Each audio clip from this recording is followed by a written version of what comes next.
Welcome everyone. I am Rosalind Mishra. Welcome to our class of Inorganic Chemistry.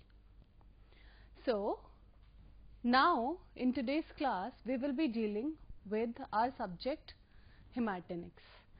In our previous class we had discussed our unit 4. We have started our unit 4. Alright. So our unit 4 basically deals with expectorants, emetics, Haematinics, which we are going to discuss today, right? Expectorants and emetics we had already covered in our last class. In today's class, we shall be continuing our unit 4 with our topic of Haematinics. Now, before proceeding into Haematinics, do we all know what is inorganic chemistry? Yes, Haematinics belongs to the branch of Pharmaceutical Inorganic Chemistry. Okay, so what is meant by Pharmaceutical Inorganic Chemistry? Well, Pharmaceutical Inorganic Chemistry is the branch of pharmacy or chemistry which deals with inorganic drugs. In Pharmaceutical Inorganic Chemistry, we learn all the possible details about inorganic compounds. Alright, inorganic compounds. That means those compounds which lack carbon atom as major element. Alright. So now, talking about our today's topic, Haematinics. What are Haematinics? What are Haematinics? Well, Haematinics are the agents that are used for the formation of blood. Okay, heme yani blood. So Haematinics are the agents which are used for the formation of blood to treat various types of anemias. See, if there is blood loss, if there is less blood available, those conditions are in generalized or in layman language termed as anemia.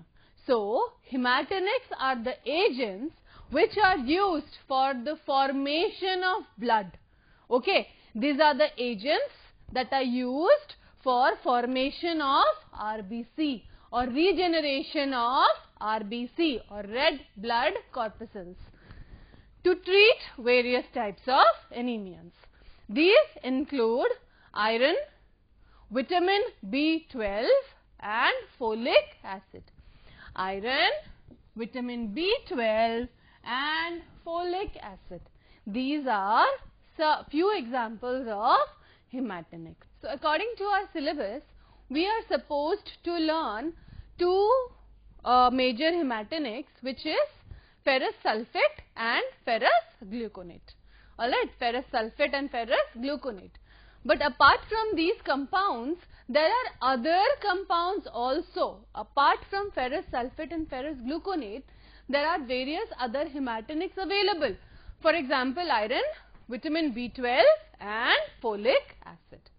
Alright, now just we've learnt that Haematinics are used for treating anemia. What is this anemia? Before understanding about Haematinics, before understanding the role of Haematinics, isn't it important for us to learn what anemia is first of all? Okay, so before moving further, let us understand what is anemia. What is meant by anemia? Well, anemia is the type or it is a condition where RBC has decreased capacity or there is a decrease in capacity of RBC to carry oxygen to the tissues. Clear all of you? Number one condition, how we define anemia is, first condition is, it is the decreased capacity of RBC. Decreased capacity of RBC to carry oxygen to the tissues. Next, anemia occurs when the balance between production and destruction of RBC is disturbed. Clear all of you? The first reason for anemia is decreased capacity of RBC to carry oxygen. Alright. Now see, for understanding this thing, the role of RBC, we need to understand RBC's content. How many days does an RBC survive? Okay. What is meant by functional RBC? These are a few terminologies which we need to understand before proceeding into haematinics. Look, in another 5 minutes, I'm going to discuss a few topics, though which are not an integral part for haematinics, but still it is important for you all to understand before entering into haematinics. Alright. Okay. Now, RBC or red blood corpuscles are present in our body. It is present in our blood. What is blood? How is it important for our body? Why is blood important to us? Well, blood is the major fluid. It is the major fluid. Blood is the major fluid present in our body. Clear? See, our body is made up of fluid. If I look into the most initial part, then our body is composed of fluid. Agreed, all of you? Now, this fluid is majorly composed of blood. This fluid is majorly blood. Blood contains red blood corpuscles. Alright? Now, RBC is either functional RBC or non-functional RBC. Functional RBC means those RBC which are able to function properly or which are able to do their pharmacological activity, or which are able to carry oxygen, or which are able to help in the exchange of gases. Okay, RBC contains hemoglobin. RBC contains hemoglobin.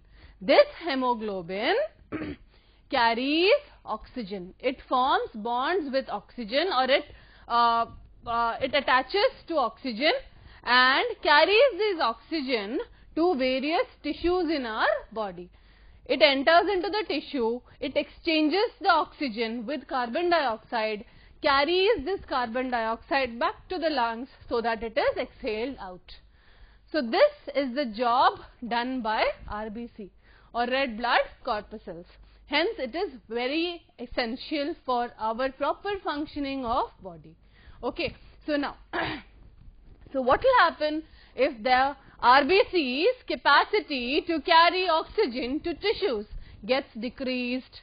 It leads to dysfunctionality, or it leads to a condition called anemia. It leads to a condition called anemia. Next, so here we have understood the first point, decreased capacity of RBC to carry oxygen to the tissues.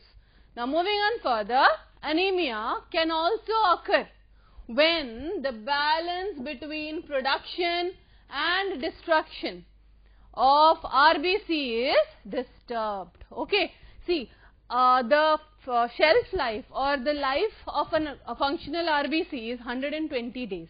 Okay, so within 120 days, old RBCs are destroyed, new RBCs are formed. It is a cycle, it is a very healthy cycle which balances the whole functionality of our body. Okay, what would happen if this balance between the production and destruction of RBC is disturbed? When there is a disbalance between the production of RBC and destruction of RBC, it leads to anemia. Now you tell me, how is this balance disturbed? What are the conditions that leads to disturbance in the balance? The first condition is blood loss. The first condition is blood loss. When there is extreme blood loss due to some acute or chronic conditions, it leads to anemia.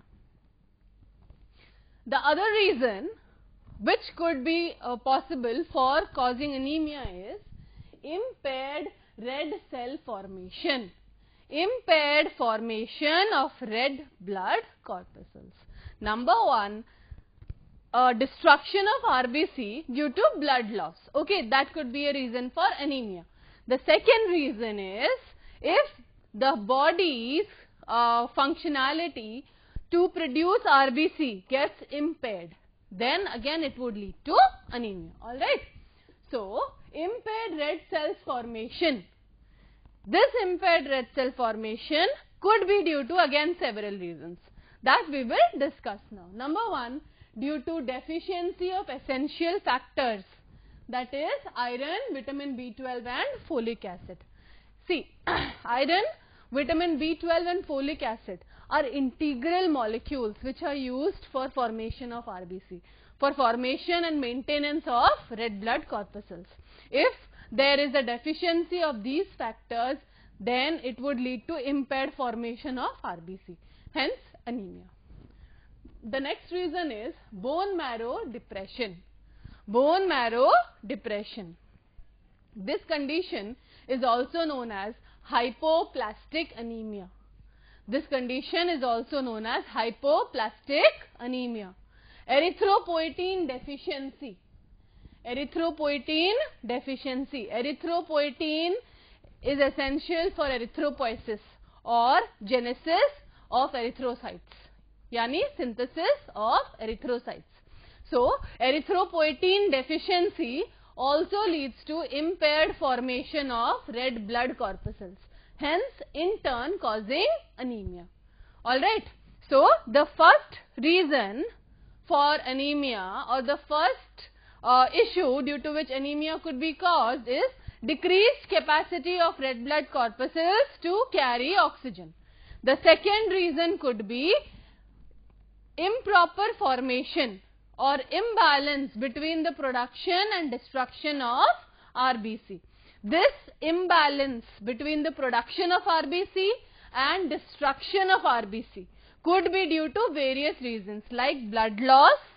Number 2, impaired red cells formations, which could be due to deficiency of essential factors like vitamin B12, folic acid. Bone marrow depression could be another reason, and erythropoietin deficiency could be another reason for improper formation of RBC. Alright, now moving on to the third reason for anemia. It is increased destruction of RBC, also known as hemolytic anemia. Increased destruction of RBC. As I already told you, there is a very mean balance between production of RBC and destruction of RBC. It is a cycle. Alright, if this cycle, if the balance in this cycle gets hampered, then it leads to anemia. Okay, that means if the amount of RBC which is being produced is not equal to the amount of RBC which is being destroyed, it would lead to anemia, because there will be a shortage, there will be a shortfall of RBC. Alright, this can be caused due to a condition called hemolytic anemia. This could be caused due to a condition called hemolytic anemia. Clear all of you? This hemolytic anemia could be caused due to iron deficiency. Due to iron deficiency. Iron deficiency in turn could be caused due to malnutrition, loss of more iron, congenital atransferenemia, a condition called congenital atransferenemia. What is meant by this condition? What is this condition? It is the inability to release iron from transferrin. It is the inability to release iron from transferrin. Alright. Now, so here in our previous slides we had discussed about what is hematinic, in what condition is hematinic prescribed. Okay, so the condition is anemia. Then we moved on to discuss further about why is anemia caused, the reason for anemia. Okay, next we will move on to discuss about types of anemia. What are the various types of anemia? Alright, now anemias are of various types. The first one could be discussed as microcytic hypochromic anemia. Microcytic hypochromic anemia. It is mainly caused due to iron deficiency. Microcytic anemia means the size of the red blood cell is smaller here, microcytic. The next type is macrocytic, also known as megaloblastic anemia. Megaloblastic anemia. This is mainly caused due to deficiency of vitamin B12 and folic acid. Vitamin B12 and folic acids are the two types of vitamin whose deficiency leads to the formation of macrocytic anemia or megaloblastic anemia, where the red blood cell size is more than its usual size. Okay, यानी कि the red blood cells जो usual size है उससे काफी बड़ा रहता है. This leads to the decrease in the count of the RBC. This leads to a decrease in RBC count. Alright, less number of RBC leads to less carrying of oxygen. Lower the RBC, lower RBC indicates lower oxygen carrying capacity. Lower oxygen carrying capacity. Clear all of you? Less number of RBC leads to lesser oxygen carrying capacity. What is the primary role of RBC? The primary or the major role of RBC is carrying oxygen. Okay, so if the number of RBC is less due to its huger size, first of all, larger RBC tends to carry less oxygen, okay, because their activity is hampered, it's impaired. Plus, due to the large size of RBC, the count in RBC goes down. The count in RBC becomes less, hence lesser oxygen carrying capacity. Hence, it causes anemia. Okay. The next type of anemia is, after macrocytic and megaloblastic, we have hemolytic anemia. Hemolytic anemia, where the heme or where there is destruction of RBC or hemoglobin. The next anemia is pernicious anemia. Pernicious anemia.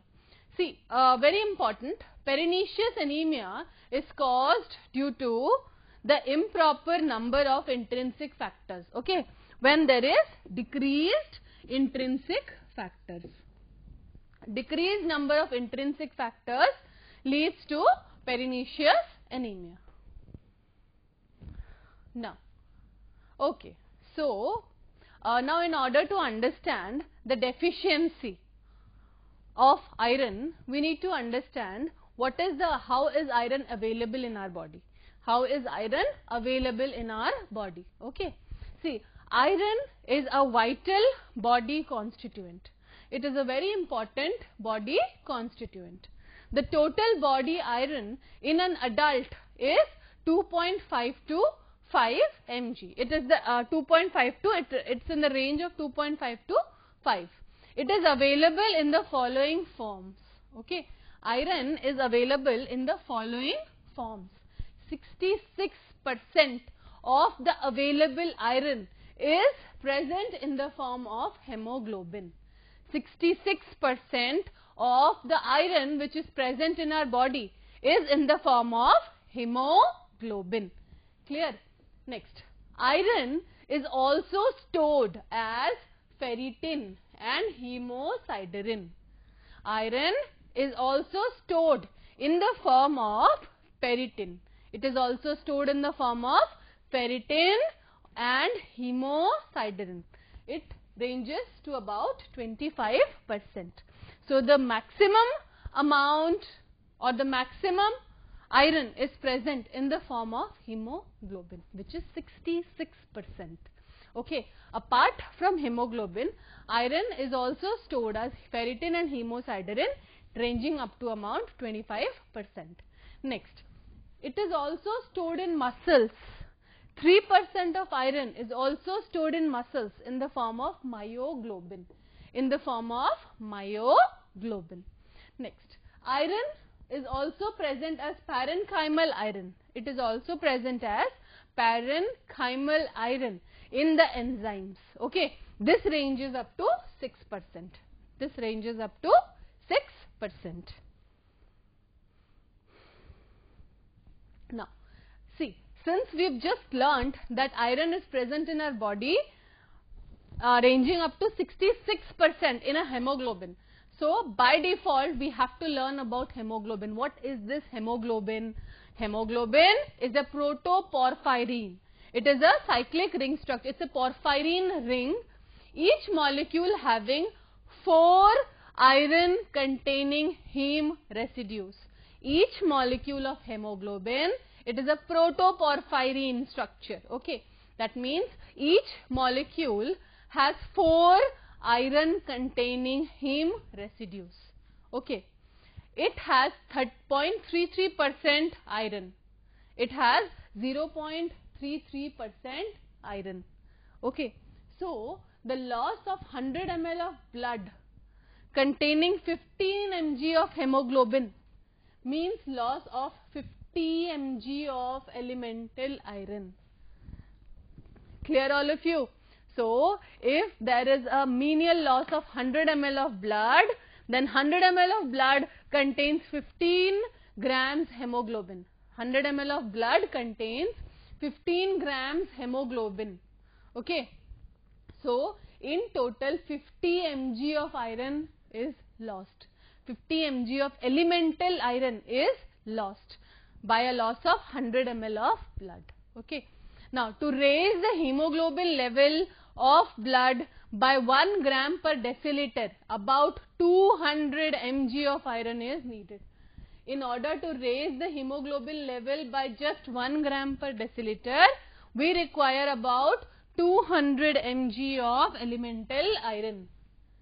Iron is stored only in ferric form in combination with a large protein called apoferritin. Okay, so iron is present in ferric form only. The ferrous form of iron is inactive in our body. The active form of iron in our body, or the storage form of iron in our body, is ferric form. Okay, this ferric iron is stored in our body in the form of a large protein called apoferritin. In the form of a large protein called apoferritin. Now we will look into the dietary sources of iron. Rich sources. See, the dietary source, now I have divided into 3 categories. The one which is rich source, the second one is average source, the third one is meager source. Okay, so rich source of iron include liver, egg yolk, oyster, dry beans, dry fruits, wheat germ and yeast. These are the rich sources for iron. Average sources include meat, chicken, fish, spinach, bananas and apples. These are the average or the medium sources for iron. Okay. Now moving on further towards meager sources. What are the meager sources of iron?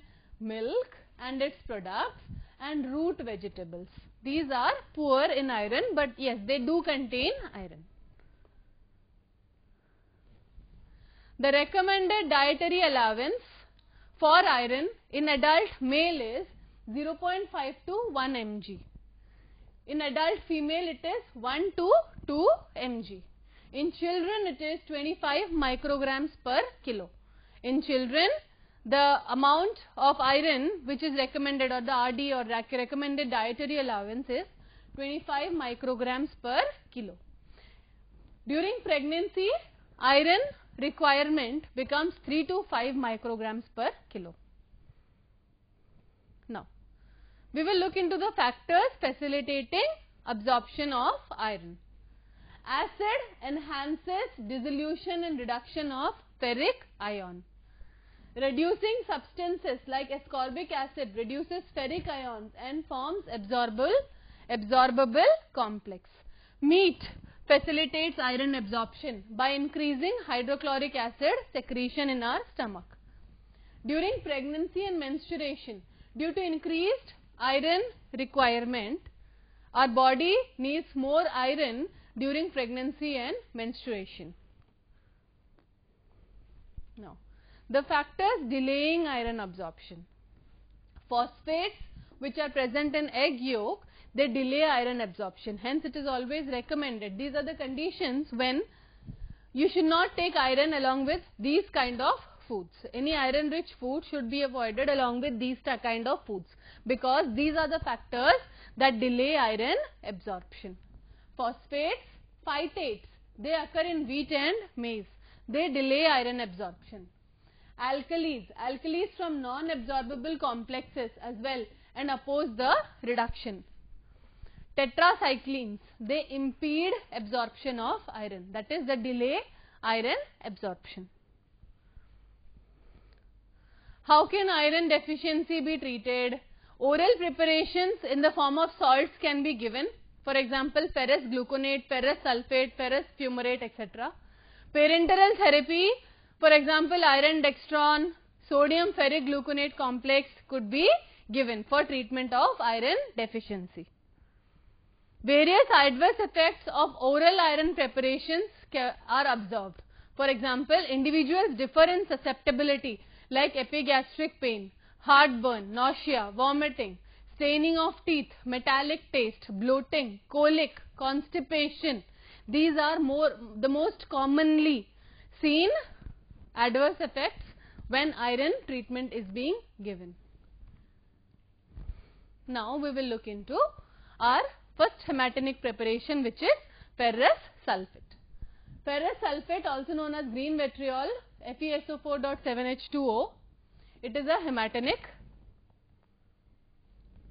It is a white crystal, or it is also occurs in the form of blue-green crystals.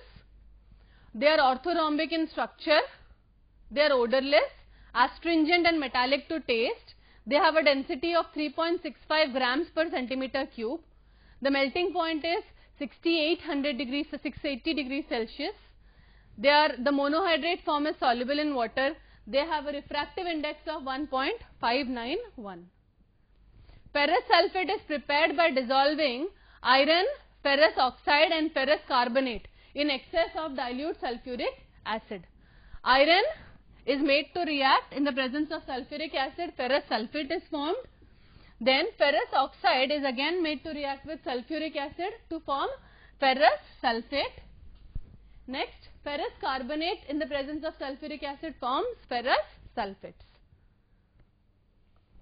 Upon dissolving in water, ferrous sulphate forms aqueous complexes. On heating, iron sulphate first loses its water of crystallization and the original green crystals are converted into white colored anhydrous solids. Okay, decomposition of iron forms Fe2O3 and sulfuric acid and sulfates are released out. Upon exposure to air, the ferrous sulphate oxidizes to form a corrosive brown-yellow coating of basic ferric sulphate. This basic sulphate may then be decomposed by heating into sulfur trioxide. Ferrous sulphate can be assayed by using serimetric titration, where cerium ferric ammonium sulphate is made to titrate with ferrous sulphate. Ferric sulphate is formed, ammonium sulphate is released out. Each 1 ml of 0.1 normal ferric ammonium sulphate is equivalent to 0.0278 grams of ferrous sulphate. Ferrous sulphate is used as a hematinic agent. It is used to treat and prevent iron deficiency anemia. Ferrous sulphate is also used in the manufacturing of inks, iron gall ink, etc. Woodworkers use ferrous sulphate solutions to color maple wood. These are the few uses of ferrous sulphate. It is also used, it's sometimes added to the cooling water to form a corrosion resistant protective coating. It is used in gold refining. Green vitriol is also a useful reagent in identification of mushrooms. These are the side effects, including headache, fatigue, feeling weak, low energy level, brittle nails, etc. So with this we end. Thank you.